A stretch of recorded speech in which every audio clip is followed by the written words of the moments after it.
We're here at Comic-Con with a bunch of people from Gotham. Welcome, guys. Thank you. Hey, thanks for having us.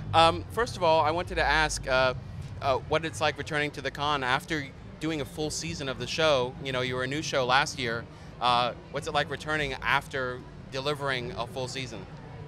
Well, I actually wasn't here last year, but I'm enjoying it immensely, so I should pass the mic over to these guys. I feel like last year all the fan hype was all just anticipation, and they didn't really know what the show was or what it was going to be about or anything like that. And this year, since they've seen 22 episodes of it, they know what it is, and now our fans they really are fans of the show instead of fans of what the show might be. And so it feels it's everything it was last year times 10. Sean and David, I wanted to ask you about one of the great relationships on the show, Bruce and Alfred. What was it like for you filming that last moment of season 1, sort of peering into the dark tunnel? To be honest, I think we were more excited than anybody else, actually. we've just actually shot the first episode, which Danny directed, where we actually find what's behind the door. And it's extraordinary because it basically is a sort of preempter for what happens in season 2 for the journey that David and I have together. And it's our relationship changes considerably in many respects. And go for it. It's a whole different chapter in our relationship, in Bruce's development to becoming Batman, in his investigation, in his relationship with Lucius Fox. Everything with that one scene, everything is changed to another level. And I think season 2 is going to explore that incredibly, and Chris Chalk, who plays Lucius Fox, is going to be a part of our storyline now, and it's going to be kind of the three of us. It's like an amalgamation of the good guys. Yeah. And boy, does Gotham need some good guys, right? It's like Sean's calling us Operation Good Guys. Yeah. And that's is really this something that where you two sort of unite over this mystery? Because you guys weren't always on the same page character-wise with Bruce's sort of like... Sort of interesting parenting skills Alfred sort of adopts, really, but they do come together. I mean, in any way, in any way of actually sort of communicating with a young man, a troubled young man, it's going to be a bumpy ride, but they find their sort of pentameter and they find their way of communicating, and they become closer because of it.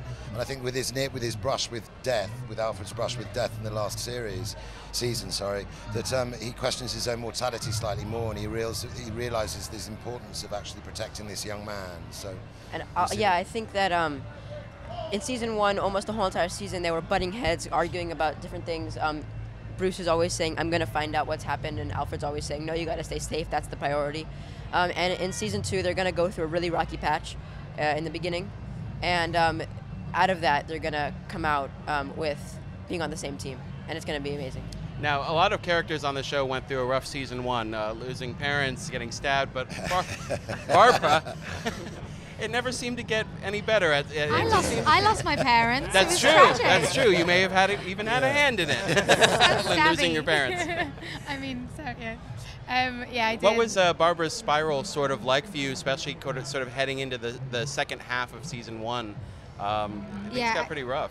Yeah, it was rough, but so much fun to play. I mean, it's such a gift to be given a character that has such an amazing arc where we started and I didn't know where she was going, and then, you know, as she developed and her dark side came out and out, it was you know, it got more and more fun to play her, and the second season is just okay. So is there a climb back up the staircase for Barbara, or is this like is no, she's bumping all the way down, every step on the way.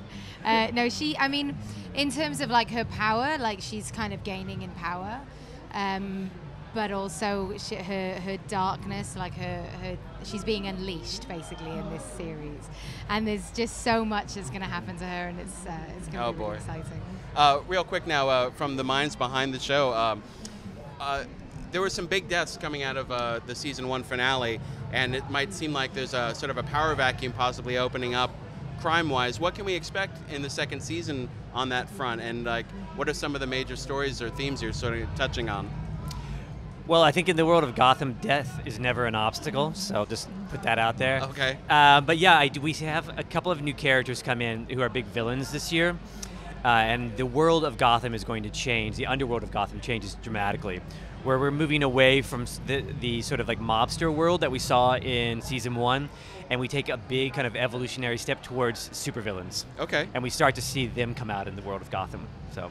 Awesome. Guys, thank you so much. I appreciate it. Thank you. And Thank stay you. tuned to IGN for more from San Diego Comic-Con.